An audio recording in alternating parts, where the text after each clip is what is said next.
नमस्कार दोस्तों, तारीख है आज 13 नवंबर 2025, दिन गुरुवार, हिंदी तिथि कृष्ण पक्ष की नवमी। दोस्तों, एक प्यार भरा सा निवेदन है, अगर आपको वीडियो अच्छा लग रहा है तो वीडियो को लाइक और चैनल को सब्सक्राइब जरूर करिए। चलिए अब अपडेट्स के बारे में बात करते हैं। जी हाँ, दिल्ली के लाल किले के पास धमाका, उसी की बड़ी अपडेट है।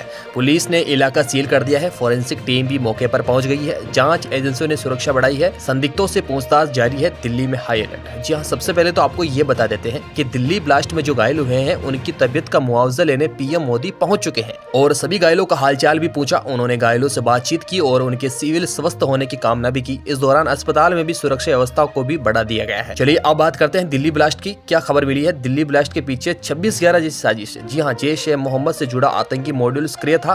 दिल्ली ब्लास्ट की जांच में बड़ा खुलासा हुआ है। सूत्रों के मुताबिक आतंकी मॉड्यूल मुंबई हमलों में जैसे कि 26/11 की तर्ज पर देश की राजधानी में कई हमले करने की साजिश रच रहा था। सोमवार शाम लाल किले के पास हुए धमाके में 12 लोगों की मौत हो गई। उसकी जांच एजेंसियों को मिली शुरुआती जानकारियों ने पूरे सुरक्षा तंत्र को अलर्ट पर डाल दिया है। जांच में सामने आया कि आतंकियों का निशाना Lal Qila, India gate, constitution club और गौरी शंकर मंदिर जैसे वीआईपी इलाके थे। इसके अलावा रेलवे स्टेशन और बड़े शॉपिंग मॉल्स पर भी हमला करने की योजना भी थी। सूत्रों के अनुसार पाकिस्तान स्थित जैश-ए-मोहम्मद से जुड़े इस मॉड्यूल ने जनवरी से हमले की तैयारी भी शुरू कर दी थी। जी हाँ, जांच में पता चला है कि ग्रुप ने करीब 200 शक्तिशाली आईईडी बम तैयार किए थे, जिन्हें दिल्ली, गुरुग्राम और फरीदाबाद जैसे इलाकों में अलग अलग जगह लगाने की योजना भी थी। वहीं प्रधानमंत्री से रिलेटेड बड़ी अपडेट भी आ रही है। प्रधानमंत्री नरेंद्र मोदी भूटान दौरे पर थे। दोनों देशों के बीच ऊर्जा, व्यापार और इंफ्रास्ट्रक्चर पर अहम बैठकों का कार्यक्रम भी तय रहा।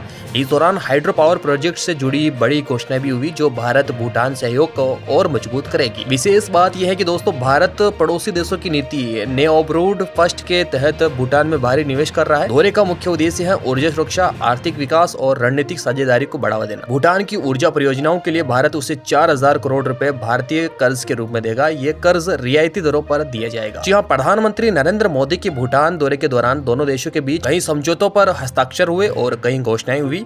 भारतीय विदेश मंत्रालय ने इसकी जानकारी दी है। पीएम मोदी और भूटान के राजा जिग्मे वांगचुक ने 1020 मेगावाट की पुनातसांगचू 2 जल विद्युत परियोजनाओं का उद्घाटन किया। इसके अलावा दोनों देशों के बीच 1200 मेगावाट की पुनातसांगचू फर्स्ट जल विद्युत परियोजना के मुख्य बांध का काम फिर से शुरू करने की सहमति भी बनी है। ये दोनों देशों की ओर से संयुक्त रूप से विकसित सबसे बड़ी जल विद्युत परियोजना होगी। भारत और भूटान के बीच रिन्यूएबल एनर्जी, स्वास्थ्य और चिकित्सा के क्षेत्र में सहयोग को लेकर MOU साइन हुए। इसके अलावा वाराणसी में भूटान के मंदिर, मोनेस्ट्री और गेस्ट हाउस बनाने के लिए जमीन देने का भी ऐलान हुआ है। चलिए आगे की अपडेट बहुत बड़ी निराशाजनक है। दिल्ली की हालत दिन ब दिन बिगड़ती जा रही है। कहीं ब्लास्ट जैसी खबरें तो कहीं जहरीली जैसी खबरें। जी हाँ, दिल्ली में हवा फिर जहरीली हो गई है। AQI सीवियर कैटेगरी में पहुंच चुका है, यानी सांस लेना भी स्वास्थ्य के लिए खतरा हो सकता है। जी हाँ, सरकार ने GRAP स्टेज 3 लागू कर दिया है। इसका मतलब यह है दोस्तों कि निर्माण कार्यों पर रोक होगी, डीजल जनरेटर पर पाबंदी भी होगी और सड़कों पर पानी का छिड़काव भी बढ़ेगा। विशेषज्ञों के अनुसार ठंड और धीमी हवाओं के कारण प्रदूषण और बढ़ सकता है। लोगों को सलाह दी जा रही है कि जरूरी काम हो तो ही बाहर निकले, मास्क पहने और बच्चों, बुजुर्गों को प्रदूषण से बचाएं। विशेषज्ञों ने कहा है कि हम हवा की गुणवत्ता पर लगातार नजर रख रहे हैं। चलिए दोस्तों, अंतर्राष्ट्रीय बाजारों से बड़ी खबर आ रही है। एशियाई शेयर बाजारों में आज तेजी से देखने को मिली है। निवेशकों में सकारात्मक माहौल बना हुआ है और कई इंडेक्स यानी कि ग्रीन जोन में ट्रेड कर रहे हैं। विशेषज्ञ कहते हैं कि ग्लोबल कम होने और आर्थिक संकेतक बेहतर आने से मार्केट में विश्वास बढ़ा है। भारतीय बाजार पर भी इसका असर दिख सकता है। अगर आप निवेश या ट्रेडिंग करते हैं तो आज के मार्केट मूवमेंट पर नजर रखें। चलिए दोस्तों, आज की अपडेट में देश की राजनीति में आज एक बड़ा बयान सामने आया है। समाजवादी पार्टी के प्रमुख अखिलेश यादव ने कहा है कि देश में जो सांप्रदायिक माहौल बनाया जा रहा है उसकी असली वजह है नई पीढ़ी से डर। अखिलेश यादव का कहना है कि आज की युवा पीढ़ी बंद सोच वाली नहीं है। उनकी सोच खुली है, नजरिया प्रगतिशील है और वे दुनिया को समझना और अपनाना चाहते हैं। लेकिन सरकार का नजरिया सीमित होता जा रहा है और यही टकराव है, खुली सोच वाली युवा पीढ़ी और सीमित सोच वाले फैसले। सवाल यह है कि क्या नई पीढ़ी बदलाव लाएगी या पुरानी सोच उन्हें रोक लेगी? क्या ये बयान आने वाले राजनीतिक माहौल में नई बहस छेड़ेगा? ये जानना दिलचस्प होगा कि युवा इस पर कैसी प्रतिक्रिया देते हैं। चलो दोस्तों, मध्य प्रदेश की बड़ी अपडेट आ रही है। मध्य प्रदेश के 1.26 करोड़ लाडली बहनों के लिए बड़ी खुशखबरी वाला दिन है। मुख्यमंत्री मोहन यादव ने कल 12 नवंबर 2025 बुधवार को लाडली बहन योजना की तीसरी किस्त खातों में ट्रांसफर कर दी है। जी हाँ, ये एक बड़ी और खुश करने वाली खबर है। 12 नवंबर को करोड़ों महिलाओं के खाते में सीधे 1500 रुपए भेजे जाएंगे।